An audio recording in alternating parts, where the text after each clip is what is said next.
कुछ लोग कहते हैं कि फिजिक्स और केमिस्ट्री तो बड़ी बेवफा है, रात दिन रटो और सुबह सफा है, तो आप रटने का काम करते ही क्यों हैं। Welcome back to my all students. Vipin Dwivedi physics classes में हम आपका स्वागत करते हैं।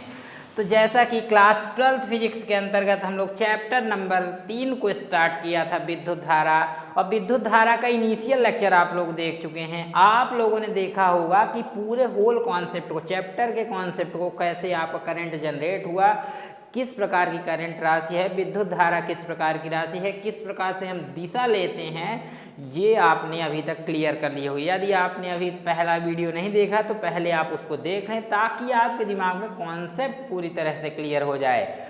तो इस दबंग बैच में हम आपका फिर से स्वागत करते हैं, और आज हम आप लोगों को कुछ न्यूमेरिकल्स बताएंगे। न्यूमेरिकल की अप्रोच क्या होती है ये भी आपको बताएंगे। आप पाएंगे कि न्यूमेरिकल्स आप आसानी से सॉल्व कर पाएंगे, और कुछ इंपॉर्टेंट ऑब्जेक्टिव्स जो बहुत ही ज़्यादा इंपॉर्टेंट हैं, जो आपको जानने जरूरी होंगे, किस टाइप से हम आसानी से निकाल सकते हैं, ये भी आपको दिखाएंगे। तो आइए इस सेशन को स्टार्ट करते हैं। देखिए, आपका चैप्टर नंबर 3 यूनिट सेकंड के अंतर्गत आता है। इस चैप्टर से वैसे तो 8 नंबर का क्वेश्चन आता है, लेकिन कोविड-19 में अभी थोड़ा सा डिस्ट्रीब्यूशन हो सकता है अगेन कि किस टाइप से आएगा, लेकिन आप लोगों के दिमाग में कॉन्सेप्ट पहले चैप्टर का क्लियर होना चाहिए। तो आइए स्टार्ट करते हैं एक न्यूमेरिकल के थ्रू। न्यूमेरिकल को यदि आप पढ़ेंगे, न्यूमेरिकल क्वेश्चन पहले से लिखा कि एक तार में 10 मिनट में 30 कूलाम आवेश प्रवाहित हो रहा है। एक तार है जिसमें टाइम दिया गया है कि 10 मिनट में आपका 30 कूलाम आवेश प्रवाहित हो रहा है। तार में धारा का मान ज्ञात कीजिए। तार में आपको धारा का मान ज्ञात करना है, और यदि आप याद करें पिछले लेक्चर में हम आपको बता चुके हैं कि धारा का सूत्र होता है Q/T। अब आपके सामने ये धारा भी दी गई है, यहाँ पर देखें 10 मिनट में 30 कूलाम आवेश भी दिया गया है और समय भी दिया गया है। तो आप कहेंगे सर कितना इजी क्वेश्चन है, लेकिन इस क्वेश्चन में थोड़ी सी लॉजिक छिपी हुई है, उस लॉजिक को समझना होगा, और आपको एक कॉन्सेप्ट भी यहाँ से मिलेगा जो आपको दिमाग में रखना है कि न्यूमेरिकल हम किस टाइप से सॉल्व करेंगे। तो आइए स्टार्ट करते हैं इसके सलूशन को। सलूशन, सबसे पहला काम आप कर सकते हैं कि यहाँ जो राशियाँ आपको दी हैं उसे लिख सकते हैं। देखिए, समय दिया हुआ है आपका समय दिया है और आवेश दिया है। तो इसमें क्या क्या दिया है, t बराबर, या समय दिया हुआ है आपका t बराबर। समय की यहाँ कितनी वैल्यू दी गई है, देखिए 10 मिनट है, तो आप लिखेंगे सीधे समय को 10 मिनट। नेक्स्ट स्टेप में आगे बढ़ेंगे। ये देखिए, आवेश की क्या वैल्यू दी है, आवेश की Q की जो वैल्यू आपकी है, आवेश Q बराबर, देखिए सबसे पहले आवेश कितना आपका दिया हुआ है, 30 कूलाम। अब देखिए, यहाँ पर सबसे ज़्यादा बच्चे जल्दी जल्दी में गलती कर देते हैं और डायरेक्ट फार्मूला अप्लाई करते हैं। पहली जो मेन चीज़ आपको ध्यान में रखनी है, सभी राशियाँ जो है एक ही पद्धति में होनी चाहिए। अब आपको पता होगा कि समय का जो एसआई मात्रक है वो सेकंड है, समय का एसआई मात्रक सेकंड है, बट आप यदि यहाँ देखें अच्छे से तो समय जो है वो आपका मिनट में दिया है। तो सबसे पहला काम आपको इसे मिनट टू सेकंड लाना होगा, मतलब एसआई पद्धति में लाएंगे तो अब आपको पता होगा 1 मिनट में 60 सेकेंड, तो 10 मिनट में कितना हो जाएगा, 6 गुणे 10 कुल मिला के आप कह सकते हैं, या डायरेक्टली हम लोग कर लेते हैं, सॉरी यहाँ पर 60 गुणे होगा, 60 गुणे यहाँ पर 10 हो जाएगा, तो 60 है ही, और इंटू 10 हो जाएगा, क्योंकि 1 मिनट में 60 सेकंड होते हैं, तो 60 का मल्टीप्लाई कर देंगे और इतने सेकंड हो जाएगा।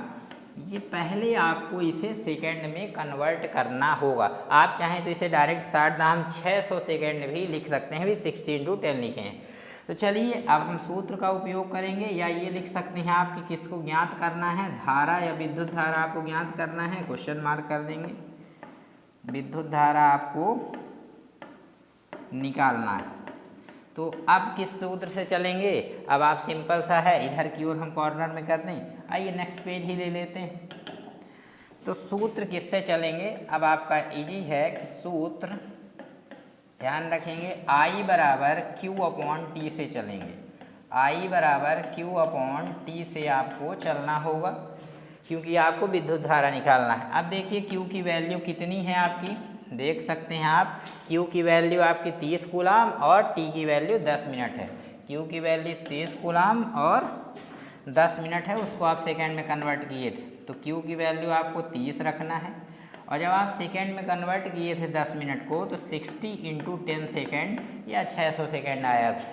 अब आप इसको सॉल्व करेंगे तो यदि आप यहाँ से देखें तो आपका 0 से 0 कैंसिल आउट हो रहा है, और 0 से 0 कैंसिल होगा, और 3 2 जा 6 भी आ रहा है, तो कुल मिला करके या 3 या 1 जा 3 भी होगा यहाँ से, तो 1/20 हो जाएगा। 1/20 को यदि आप डिवाइड करेंगे तो 0.05 आएगा, और यहाँ पर इसकी यूनिट आपको ज़रूर लिखना है, मात्रक जरूर लिखेंगे एम्पियर। आई होप आपके दिमाग में क्लियर हो गया होगा जो कि आपका आंसर है। देखें डिवाइड कैसे करेंगे, 1 में 20 का डिवाइड करेंगे, 20 का डिवाइड, तो 0 पॉइंट जैसे ही आप लगाएंगे तो ये 10 होगा, तो क्या डिवाइड जाएगा, तो इसलिए एक 0 यहाँ और बढ़ा दीजिए, तो यहाँ 100 होगा, और 5 टाइम्स 5 बार जाएगा, 100 हो जाएगा 0.05 एम्पियर। अब देखिए क्वेश्चन में जो था वो कोई खास कठिन नहीं है, लेकिन जल्दी जल्दी में बच्चे क्या कर देते हैं, Q अपॉन T में आप टाइम को चेंज नहीं करेंगे। सबसे पहला काम आपको क्या करना है, समय को चेंज करना होगा। तो क्वेश्चन आपके दिमाग में क्लियर हो गया होगा। 10 मिनट में 30 कूलाम आवेश बह रहा, तो पहले आप इसे सेकंड में बदलेंगे। ऐसा भी हो सकता है क्वेश्चन में, एक बात आपको बता दें, यहाँ आपका माइक्रो कूलाम दे देता, जब 30 माइक्रो कूलाम यदि दे दिया, समय सेकंड में है बट आवेश माइक्रो कूलाम में दे दिया, उस केस में माइक्रो कूलाम से आप कूलाम में लाएंगे, 10 की पावर -3 का मल्टीप्लाई होता है। यदि आपने पिछला वीडियो नहीं देखा तो उसे देख लें, वहाँ समझ में आ जाएगा। तो माइक्रो वाले में -6 रख देंगे, मिली यदि है तो -3 रखते हैं, और नैनो है तो -9 रखते हैं। ध्यान रखेंगे, फिर से सुन लें, यदि आपका मिली है तो -3 रखेंगे, माइक्रो रहता है तो -6 रखते हैं, नैनो है तो -9 रखते हैं। हालांकि एक पिको भी होता है, या उसी को माइक्रो बोलते हैं, 10⁻12। लेकिन विद्युत के केस में ये बहुत ही छोटी राशि हो जाएगी पिको वाली, इसलिए इसका यूज थोड़ा कम होता है। यदि मिल जाएगा तो आपको इसको भी कर लेना है। तो सबको आप लिखेंगे। सबसे पहला काम, इसे आप मिनट से किस में कन्वर्ट करेंगे, सेकंड में कन्वर्ट करेंगे, और फिर आप फार्मूला अप्लाई करेंगे। यही आपको बात ध्यान रखना है, मतलब सभी राशियों को आपको एक सिस्टम में चेंज करना है। मैक्सिमम हम क्वेश्चन जब सॉल्व करते हैं तो SI सिस्टम में चेंज करते हैं। आइए मूव करते हैं आगे, थोड़ा सा बात कर लेते हैं। आज थोड़ा सा बात करेंगे इलेक्ट्रॉन के विषय में। ये बात करते हैं क्योंकि जो विद्युत का प्रवाह है वो मुख्यतः इलेक्ट्रॉन का प्रवाह है, और चालक में मुक्त इलेक्ट्रॉनों की संख्या बहुत ही अधिक होती है। चालक पदार्थ में यदि चालक है तो उसमें मुक्त इलेक्ट्रॉन होते हैं, और मुक्त इलेक्ट्रॉन ही धारा प्रवाह के लिए जिम्मेदार होते हैं।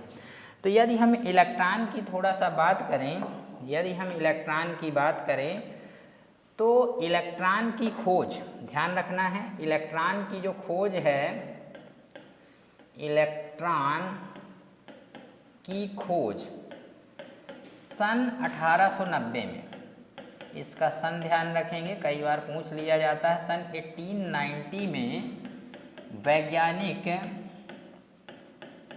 जे थॉमसन ने किया था।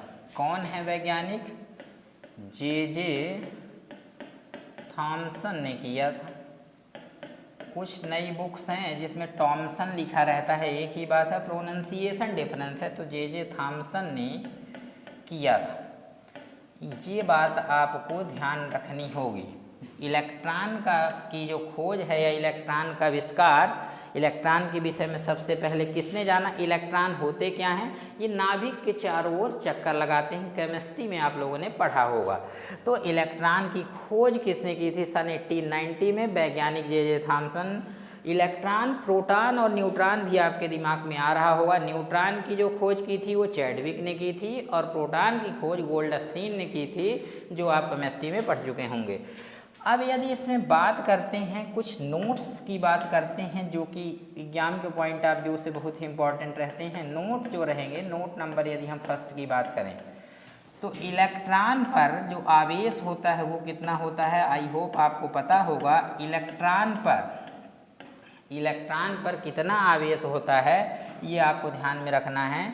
इलेक्ट्रॉन पर 1.6 इंटू 10⁻⁻19 कूलाम का ऋणावेश होता है। कूलाम का ऋणावेश होता है, क्योंकि इलेक्ट्रॉन ऋणावेशित होता है, ऋणावेश होता है या इसी को ऋणावेश होता है।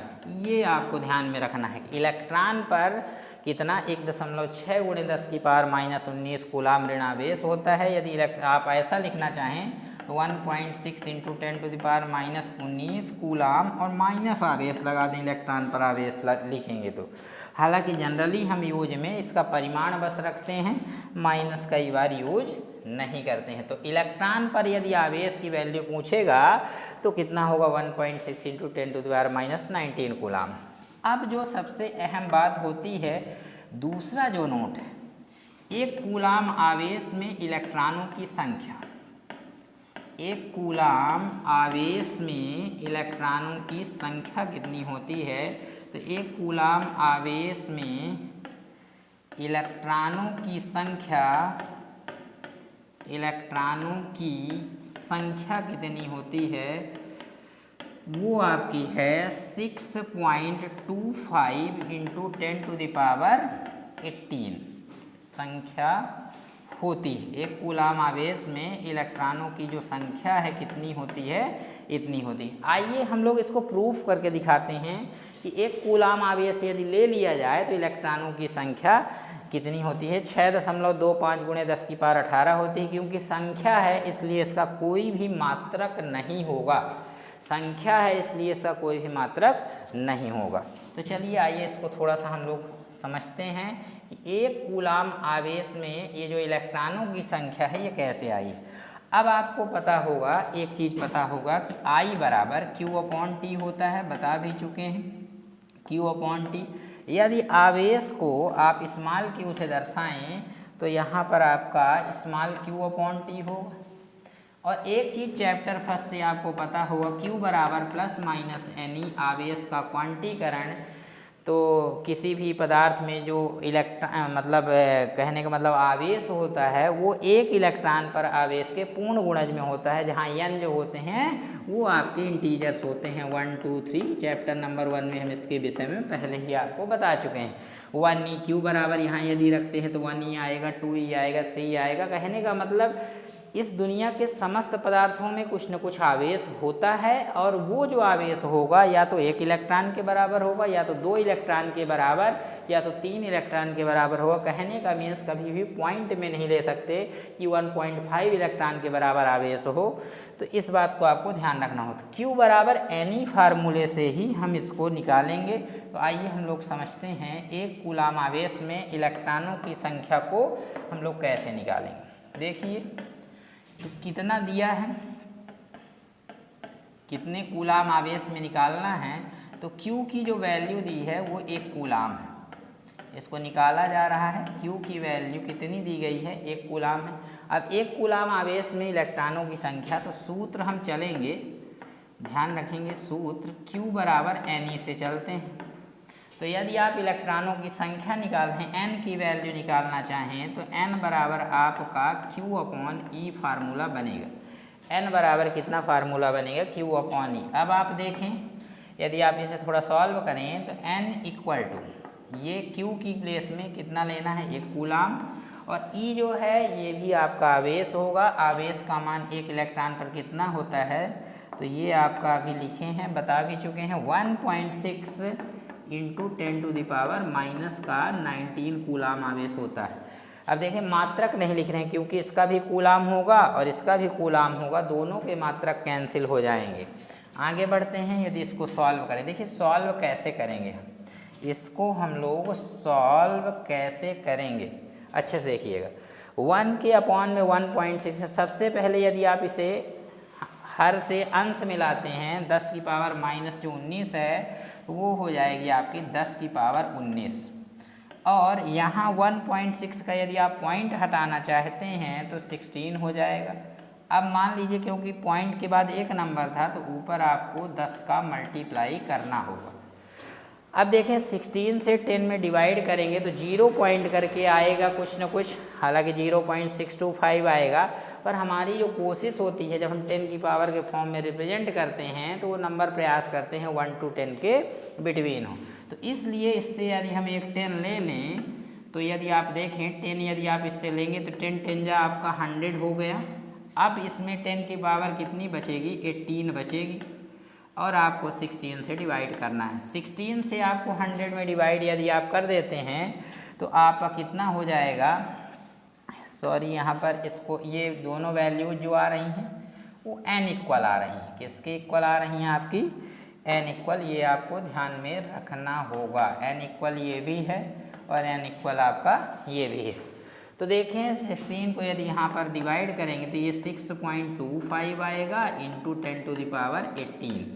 तो n बराबर ये आने का मतलब है, अब देखिए एक चीज़ समझिएगा, सूत्र जो i का होता है, यदि आप इधर देखें i बराबर q/t होगा, और q का मतलब है कि यदि हम q की वैल्यू 1 कूलाम लें तो 1 कूलाम आवेश में जो इलेक्ट्रॉन बहते हैं वो 6.25 × 10 की पावर 18, और यदि समय को भी 1 ले लिया जाए, q को 1 कूलाम लेंगे, समय को भी 1 सेकेंड मान लेंगे, तो कहने का मतलब 1 एम्पियर, इधर भी 1 एम्पियर होगा, क्योंकि यदि ये सबके एसआई मात्रक लिखने आपको बता चुके हैं पिछले वीडियो में कि ये एम्पियर होगा आपका एसआई, इसका आपका कूलाम होगा आवेश का, और इसका आपका सेकेंड होगा एसआई मात्रक।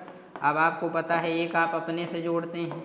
अब 1 कूलाम आवेश में इलेक्ट्रॉनों की संख्या निकाल चुके हैं 6.25 × 10 की पावर 18, मतलब यदि 1 एम्पियर धारा का जो अर्थ होगा कि प्रति सेकंड कितने आवेश का प्रवाह, 6.25 × 10 की पावर 18 कूलाम आवेश, 18 इतने इलेक्ट्रॉनों का प्रवाह है प्रति सेकंड। यदि किसी चालक से प्रति सेकंड 6.25 × 10 की पावर 18 इलेक्ट्रॉन फ्लो हो रहे हैं, प्रवाहित हो रहे हैं, तो उसमें जो धारा होगी वो 1 एम्पियर होगी।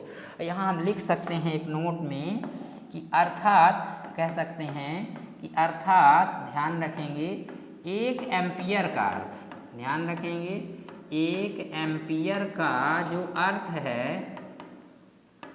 प्रति सेकंड, ध्यान रखेंगे प्रति सेकंड, हर सेकंड में कितना, 6.25 × 10 की पावर 18 इलेक्ट्रॉनों का प्रवाह है, 18 इलेक्ट्रॉनों का प्रवाह है।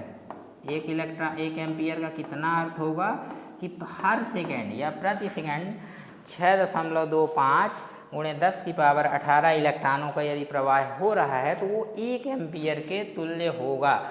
आई होप ये बातें आपके दिमाग में फिक्स हो गई होंगी। आइए कुछ और फैक्ट देख लेते हैं जो आपको जानना ज़रूरी है। देखिए एक नोट आपको बता देते हैं, जनरली इसको लिखवाने की ज़रूरत नहीं है। विद्युत परिपथ क्या होता है? विद्युत परिपथ नाम से स्पष्ट है, विद्युत के प्रवाहित होने का पथ। विद्युत परिपथ क्या होगा? जिस पथ में विद्युत धारा प्रवाहित होती है, विद्युत परिपथ, पथ यानी रास्ता, जिस पथ में, ध्यान रखेंगे, जिस पथ में विद्युत धारा प्रवाहित होती है, जिस पथ में विद्युत धारा प्रवाहित होती है उसी को बोलते हैं विद्युत परिपथ। जिस पथ में विद्युत धारा प्रवाहित होती है, अब आप इसे लिख लेंगे, उसे क्या कहते हैं? विद्युत परिपथ कहते हैं। विद्युत परिपथ क्या होगा? जिस पथ में विद्युत धारा प्रवाहित होती है उसे विद्युत परिपथ कहते हैं। एक बात आपको पहले भी बताए थे कि 1 एम्पियर को हम परिभाषित कर चुके हैं जस्ट पिछले लेक्चर में, लेकिन एम्पियर की जो मेन परिभाषा ली जाती है वो विद्युत धारा के चुंबकीय प्रभाव के आधार पर की जाती है। चुंबकत्व में जो हम बायो सेवर्ट का नियम पढ़ाएंगे, बायो सेवर्ट का नियम आप पढ़ेंगे तो वहाँ पर जो 1 एम्पियर का डिफिनीशन है उसको पूछा जाता है आपके एग्जाम में भी, और वहाँ वाली परिभाषा आपकी मान्य भी होती है। हालाँकि यहाँ के आधार पर भी आप चाहें तो बता सकते हैं। तो चलिए आगे की ओर मूव करेंगे। एक बात आपको और बता देते हैं कि जो विद्युत धारा की वैल्यू किस टाइप से रहती है, कहाँ कितना विद्युत धारा का प्रेशर रहता है। ये एक बात बॉन्ड डिग्राफ में आपको बताए थे कि वहाँ लगभग 10 मिलियन वोल्ट तक विभवांतर उत्पन्न किया जा सकता है। 10 मिलियन का मतलब लगभग 1 करोड़ वोल्ट का करंट वो जनरेट करता है, सब मैक्सिमम करंट जनरेट करता है बॉन्ड डिग्राफ जनित्र। लेकिन छोटे छोटे भी करंट, जैसे हमारे अंदर भी कुछ न कुछ करंट होता है, धारा होती है, हमारी तंत्रिकाओं के अंदर कुछ माइक्रो एम्पियर कोटि का करंट होता है। ध्यान रखना है, कुछ माइक्रो एम्पियर 10⁻⁻⁶ माइक्रो एम्पियर कोटि का करंट हम लोगों की तंत्रिकाओं में भी फ्लो होता है। दूसरी बात आपको जो ध्यान में रखने वाली बात है कि जो घरेलू उपकरण होते हैं उसमें एम्पियर कोटि की धारा बहती है। घरेलू उपकरण जो भी यूज होते हैं, जैसे आपके पंखे हो गए, कूलर्स हो गए, फ्रिज हो गए, जो भी रेफ्रिजरेटर्स हो गए, तो वहाँ पर आपकी क्या होगी, एम्पियर कोटि की धारा बहती है। और जो तड़ित चालक, वहाँ पर हजारों एम्पियर कोटि की धारा बहती है। तड़ित चालक जो बिजली गिरती है, आसमानी बिजली गिरती है, वो हजारों।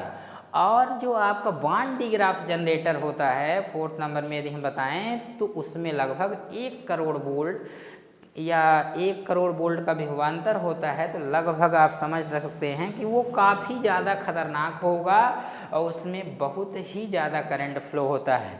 तो ये चीज़ें आपके दिमाग में क्लियर हो गई होंगी।